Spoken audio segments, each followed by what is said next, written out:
It is week 8 of the NHL season, and it was a roller coaster yet again. Some teams' fan bases are ready to hit the panic button. Meanwhile, one team is making history with their start to the season. Emotions are running high, tempers are flaring, and it's just a sign we're getting back into the thick of the season. So, here's everything that happened in week 8 of the NHL. Let's kick her off with the Hurricanes and Sabres. We got Twinkle Toes being activated early in this game. Beck Mallenstein catches Sebastian Aho hitting thin air. See ya later, pal. Tucks it in for good measure. Tage Thompson would seal this game with an empty netter. He's got goals in 6 straight games. Guy is doing everything he can right now in Buffalo to make a case for him making Team USA in the Olympics. Then it's the Jets and Wild. These two teams have hated each other ever since Kaprizov got hurt in a game between these two a few years back. Right away, we got Foligno and Lowry dropping the mitts. Old school tilt trading blows. You love to see it. The Carillionaire did get on the score sheet also, but he's not even the best Wild right now. Jesper Wallsteed shuts the door again. He has recorded 3 shutouts in his last 4 games and has helped this team win 5 in a row. The Wild are looking dangerous lately. Now, if you didn't like scoring, these next 2 games are barn burners for you. Kraken and Islanders, no one can score for 65 minutes of hockey. Joey Daccord was great and has been all season long for the Kraken, but we're talking about 1-800 Big Save Dave Riddick here on the other side. This guy's got 5 stars on Yelp for stopping pucks. He shuts the door and the Islanders win it 1-0. There was also only 1 goal for the Avs and Blackhawks too. Scotty Wedgwood shuts out Bedard and the Blackhawks. The Avs have 1 regulation loss in the first 22 games of the season. That is absolutely sickening. Then over in San Jose, Celebrini stays red hot. He gets 1 on the power play. Nice wrister through screen. And then we got Askarov making Nabokov-like saves on Pasternak, but the only one he would allow is from the Geek Squad. Morgan Geekie still having an unbelievable year. He stays tied for the league leading goals with his 17th, but the Sharks win 3-1, and Celebrini is now back to 2nd in the league in points. Over in Vancouver, holy, are the Flames starting to feel it all of a sudden? This is technically a toilet bowl territory, so the Flames, they own these games right now. They score 5 goals on 21 shots. The Canucks are very much missing their goaltender Thatcher Demko right now. Quinn Hughes still went coast to coast, butter and toast in this game to cut the lead down to 3. Poor guy. Seems like he's literally going to go to the other coast after reports leaked that if Vancouver doesn't get it together here, they could be open to trading Hughes this season. New Jersey is going to be all over that to try and unite all 3 of the Hughes brothers. But for the time being, it is not looking good in Vancouver. Let's move on to Monday, where we got a heavyweight tilt between the 6'1" Nick Deslauriers and the 6'9" Curtis Douglas. Deslauriers catches him with a right, and down goes Frazier. Deslauriers may very well just be the heavyweight champ in the league right now. Tampa is also starting to look dangerous here. Vasilevsky shutout. Kucherov back-to-back 3-point games. They win 3-0 and they're 4th in a row. The Capitals were one of the Lightning's victims in that winning streak, but outside of that, they have been a scoring machine lately, and they're starting to look like the team that they were last year. They put up another 5 on Columbus and try to claw back to where they were last season. Then we go to the Red Wings and Devils, and the boys were getting testy in this one. First, Nation and Comfort were throwing absolute pillows and hugging each other for almost a minute here in this scrap. The thought was there, which is what counts, but things really started to boil over at the buzzer. Tempers start to flare, and everyone starts letting it fly at the end of the game. Here's what grinds my gears, though. We got a captain versus captain ready to go here between Hischier and Larkin, and Stripes breaks it up. Buddy, what are you doing? Anytime you got captain versus captain, you gotta let them go. They don't, which is criminal, but the Devils ended up taking this one 4-3. Next, it's the Toilet Bowl game. Blues versus Rangers. New York is at home, which is their kryptonite. However, their true weakness could be just winning hockey games after losing 3 straight on the road. However, they do win this one 3-2, narrowly beating the Blues, who are just incredibly ass this season. And yet a team worse than them is the Predators. GM Barry Trotz called out his guys, saying he needs way more from them. Yeah, that didn't work at all. The Panthers come out, score a touchdown with a 2-point conversion and an 8-3 beatdown, and the Preds are just really on the cusp here of blowing it up completely. Finally, we finish off the night with the Logan Cooley show. First period gets a goal and an assist. Second period, Eichel gives a freshly hand-tossed pizza right to Cooley for the B-way. He says thank you very much for the pass and then buries. And then he gets a double empty netter in the third to seal a 4-goal game, 5-point night for him. The future of the NHL continues to shine as Cooley, Bedard, and Celebrini are the only 3 players in the league with multiple hat tricks on the season. Buckle up for the future, ladies and gentlemen, because it is already here. Now, before we hop into Tuesday's games, today's video is sponsored by Free Cash. Free Cash is an online platform where users from all over the world can sign up for free and earn money online by playing mobile games. Doesn't matter what kind of games you're into, I guarantee there'll be one you'll enjoy playing on there. They cover a wide range of genres. It's got a 4.8 star rating on Trustpilot. It's really easy to use, and all you have to do is click the game you want to play, scan the QR code, and then get playing. I did Monopoly Go, favorite board game growing up, so why not? Played the game while chilling on the couch, killed some time, and then went back to Free Cash for my payout. Now, it's nothing that's going to put me in the same tax bracket as the Carillionaire himself, Kirill Kaprizov, but it's enough to get me a coffee, so I'll take it. Just make sure that your app tracking is enabled so that it'll keep the progress locked to your account, and once you've hit your threshold, you can withdraw your earnings through PayPal or turn it into an Amazon gift card just by playing games. So, if you want to get started, just click the link in the description or scan the QR code on screen here.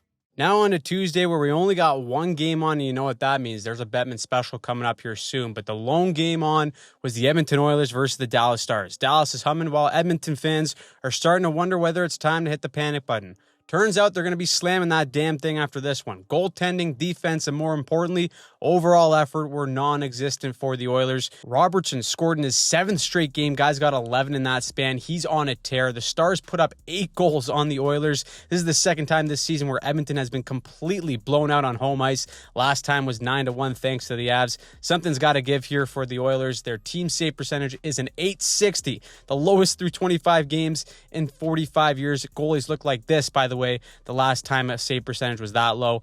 That's no bueno. McDavid has no answers after the game. It's looking grim, and Oilers fans are worried that there may be no miracle comeback to save the season. Then we go to Wednesday, where it's the Bettman special. 15 games on, so let's kick it into high gear. We start with the Calgary Flames and the Tampa Bay Lightning. The Flames had a nice 3-game winning streak going on, but they came down to earth against one of the best teams in the league right now. Tampa is fully back, and they're doing it while missing guys like Braden Point, Victor Hedman, and Ryan McDonough. They score 4 goals in the first 10 minutes and cruise to a 5-1 win from there.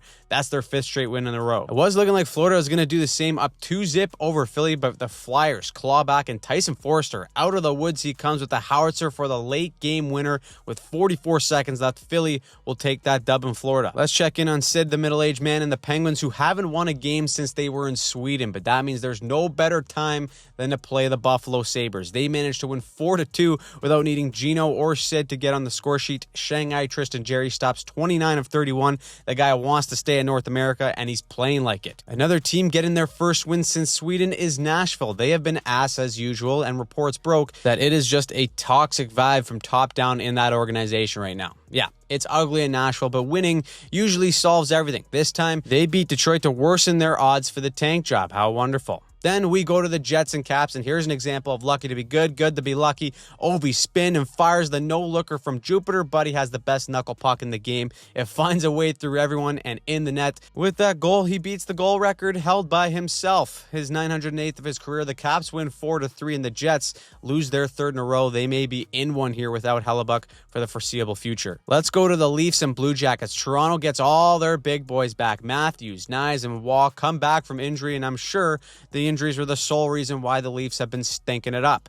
In this game, though, is Giuseppe Wonderwall, who stands on his head. 35 saves on 36 shots. He kept the game close for the Leafs while they scored a late one to tie it up. And then Will Nye, the science guy. Just another day at the office for him. OT winner, pack her up. Leaf fans have hope yet again. Of course, though, if you watch the Bruins, you'll see 2 former young Leafs cooking for Boston. Fraser Minton and Alex Steeves absolutely working on the penalty kill for the shorty. Thank you very much, Toronto. They'll take that. Bruins win 3-1 on Long Island. Jeremy Swayman was a beast in this game. He stopped 44 of 45 shots, while Boston only had 14 shots themselves. Quick congrats goes to the New Jersey Devils tonight. Nothing special happened. They just get to play the St. Louis Blues. Congrats on the 2 points and colder post-game beers. The team that has royally disappointed their fans this year are the Rangers. From home ice being their kryptonite to just flat-out inconsistency on most nights, they find themselves in dead last in the Metro. But on the bright side, it is still early, and if the big boys can get going, it's a whole new story. Artemi Panarin logs in with a goal and an assist, and Igor Shesterkin makes 36 saves on 38 shots. This guy was dialed in. They beat the Hurricanes 4-2 and needed that one. Let's go out west here, shall we? And Connor Bedard is absolutely dancing in this game. First, he finishes off this disgusting passing play. Then he gets the twinkle toes going here to set up Levshunov for his first career NHL goal. Bedard is leading from the front right now, but this ain't the same Wild team we knew from 2 weeks ago. They got wagon potential here all of a sudden. They score 2 to force OT, and then we get a little bit of controversy. Bedard gets rocked, boom, by Eriksson Ek. Sit down, son. And then Mikheyev comes in right away and gives it right back to him. But they call Mikheyev for interference on this play, even though the puck is right there. Blackhawks fans feel robbed, but good teams know how to capitalize. Who's the man that steps up? It's none other than Karel the Thrill Kaprizov, OT winner. That's why he's the Karelianer and gets the big bucks. Wild win their 6th in a row. On to the Sharks and Avs, and the last time the Avalanche lost a game, it was against the Sharks. They must have remembered this because they gave them an absolute shit kicking, 6-0 in this game. The Nate Dogg gets another 2 points, and that's 3 shutouts in a row for this team, and more importantly, 10 wins in a row. We did a breakdown of what makes them so damn good on our channel this week. Check that out after this video. But we may be witnessing the best regular season team of all time right now. Of course, we know what happens in the playoffs to those kind of teams, so don't get your hopes up too much. Moving on to the Habs and Mammoth, 2 teams that came out of the gate red hot, but have looked awfully mid as of late. But Nick Suzuki starts cooking here for the Habs. 2 goals, 3 points. He's making a case for Team Canada. You got the rookie, Ivan Demidov, looking like the demigod, getting on the board. The Habs win back-to-back games, while Utah continues to struggle to find any consistency here as of late. Checking in on the Canucks, the vibes are at an all-time low right now. GM Jim Rutherford said pretty much everyone's on the block. Of course, that has everyone in Vancouver wondering what the hell that means for Quinn Hughes. At this point, with how bad the Canucks are, it just seems like a ticking time bomb for eventually blowing the whole thing up and starting from scratch. But the boys got some dog in them for this game. Connor Garland with the mitts, gets the Ducks all flailing around and then buries. Then you got Elias Pettersson showing some heart with the net empty. He gets the puck to his teammates, grinds it out, can't knock the guy's will on most nights. It's a huge 5-4 win for the Canucks as they snap their 3-game losing streak to the Ducks. It's no shocker that Dallas continues to roll here. They beat Seattle 3-2. They got 8 wins in their last 10. Them and the Avs may just own the West this year. And then finally, we go to the LTIR game. Mark Stone, come on down, pal. He's back in the lineup, and what do you know? He pots one against his former team against the Sens. Guy's got the heaviest boots in the game, but damn it, is he smart. He knows where to be. Of course, this is a Vegas game, so it needs extra time. This goes to a shootout with a game on the line. You gotta send out the Pinto parlay, especially in Vegas. He says, yeah, sends money line, buries the game winner. The Knights now have a ridiculous 10-5-8 record. They're gonna ride that pity point all the way to a playoff spot, but they don't care. They just want to make it into the dance, and that ends a wild night of hockey. Of course, there was no NHL games on Thursday because of American Thanksgiving, or as we in Canada like to call it, Thursday. But what that does set up is Friday for another 15-game special. Kicking it off is the Red Wings and Lightning. 2 teams going in completely different directions here. Tampa is the wagon emerging, and Detroit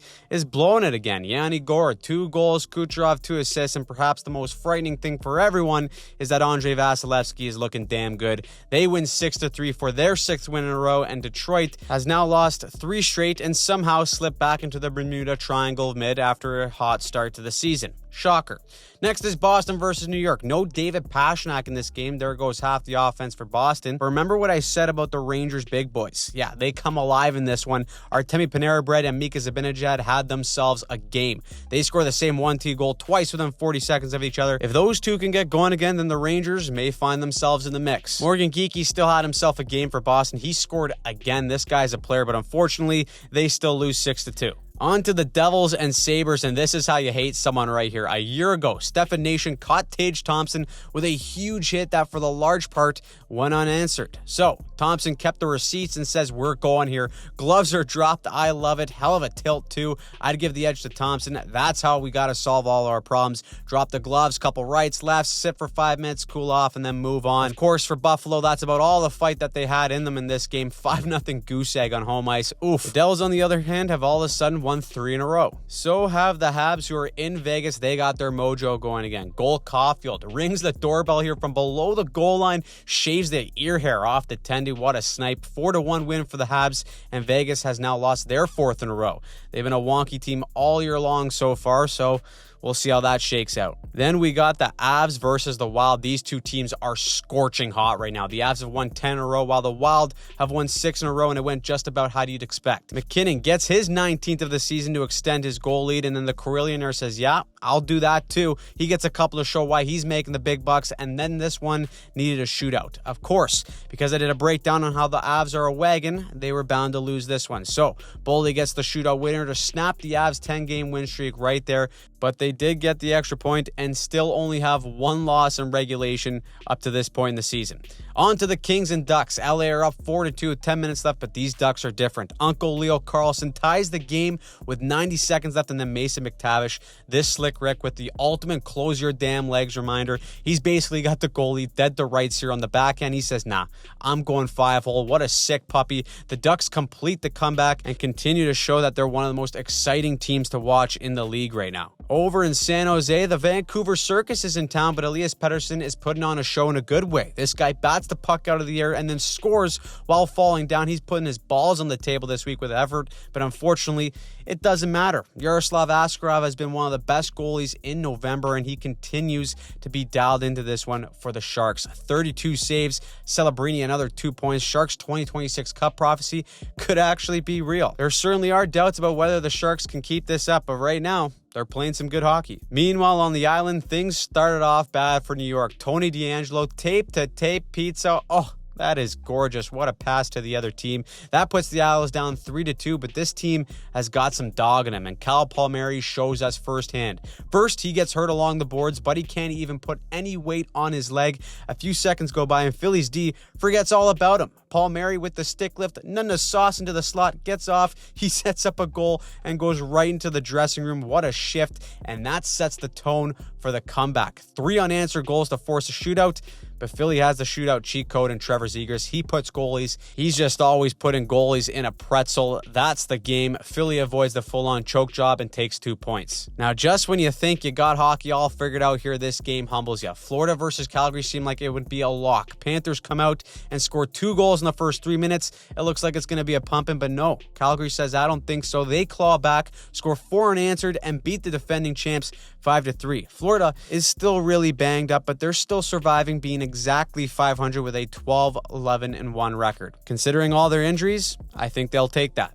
Then I was ready to congratulate the Senators because not only were they playing St. Louis, but they also finally got their captain back in Brady Tkachuk. That should be a lock too, right? No. Wrong. St. Louis scores 3 times in a 7-minute span in the third to squeeze out a 4-3 win. Let's go to Washington, where Ovi wants to send Matthews into the wall here. He goes for the big hit. Whoop! Matthews dodges him just in time, sets up Knives. Father Time gave Ovi a little reminder there. That ends up in a goal. Leafs were up 2-0, but they still can't defend if their life depended on it. Caps score 3 straight goals to win this game in regulation, and the Leafs are entering ass territory here. They have no regulation wins in their last 10 games and only 6 all season in 24 games. They are 2-6-2 in this stretch, and only Nashville has been worse.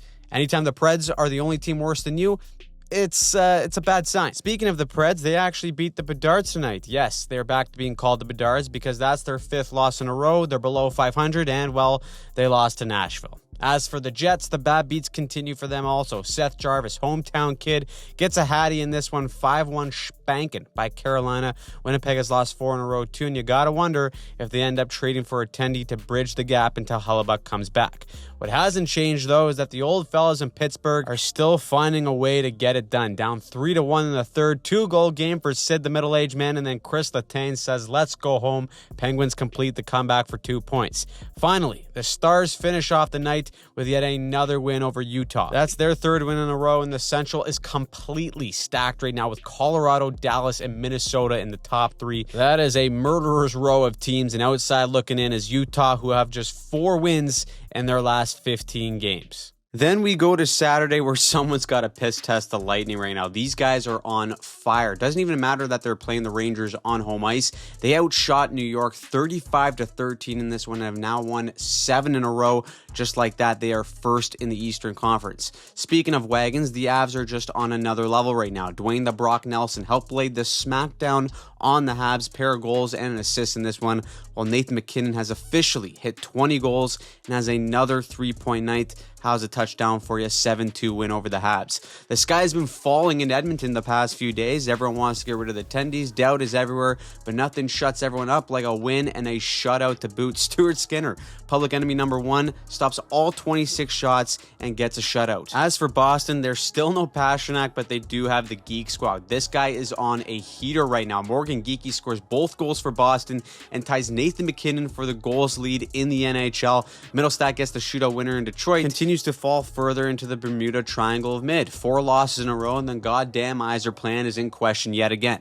Now, just when you think the parade is canceled, the Leafs come out and give a spanking to Sid and the Penguins. 7 different Leafs tucked in this one, and just when Leaf fans accept their fate, they pull everyone back in. So enjoy that. Now, congrats to the Jets as well. They got to play the Preds, so free 2 points there. In New Jersey, Dawson Mercer is absolutely dancing out here. Kurt Dangle, they call him. Slick finish and all for naught because the Flyers are in a groove for themselves right now. They hold on for the 5-3 win. Zegras continues to lead for Philly with a goal and assist. Out of nowhere, the Flyers have won 5 of their last 6 games and are in a playoff spot. The Minnesota Wild are red hot, but like I said, this game finds a way to humble you. Buffalo, of all teams, push the Wild to a shootout and end their 7-game winning streak. Now, Utah is on the verge of going back to Arizona, especially because they lost to St. Louis 1-0. Yeah, real barn burner there. And the worst part for the Mammoth is Logan Cooley eats a knee for Torpachenko and had to leave the game. He's arguably been their best player, and that could be a huge loss that keeps them spiraling down the standings. Meanwhile, in LA, not even 6 minutes into the Canucks and Kings game, Stripes had to tell the crowd no goal 3 different times, but all it takes is one shot for the underrated superstar Adrian Kempe. He finishes the job in OT, and then we finally go to Vegas. The Fresh Prince of San Jose, Will Smith, double dips, but Vegas has had enough of losing in OT. Thomas Hertl has 2 goals of his own. Vegas gets off the schneid with a 4-3 dub to conclude a crazy week of hockey. So, what did you think of Week 8? Who surprised you? Who pissed you off? Let us know in the comments down below. And if you want to see more breakdowns and weekly recaps just like this, make sure you subscribe to the channel and turn on notifications so that you don't miss a thing.